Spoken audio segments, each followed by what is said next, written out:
Dahil nag-post si Darla na kasama niya si Donnie Pangilinan, may nag-comment na fan sa kanya.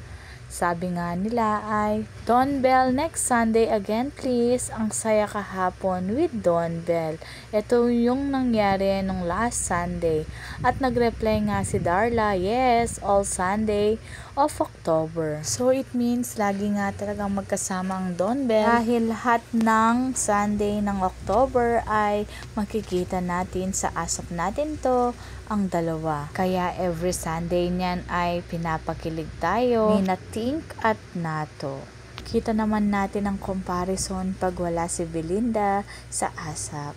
Kaya kapag andyan si Belle ay talagang hindi naaalis ang ngiti ni Donnie dahil laging hanap-hanap at gustong nakayakap or naka-holding hands kay Tink. May lumabas pa nga na video na habang nasa backstage ay nagyayakapan ang dalawa. Nakikita mo doon na napaka-clingy talaga ng isang Donnie Pangilinan pagdating sa kanyang Tink. Panigurado ay nanonood ang pamilya ni Donnie tuwing may guesting ang dalawa. Kaya siguradong napanood nila ang last Sunday ASAP na live. Gusto ni Donnie na lumapit si Belle sa kanya.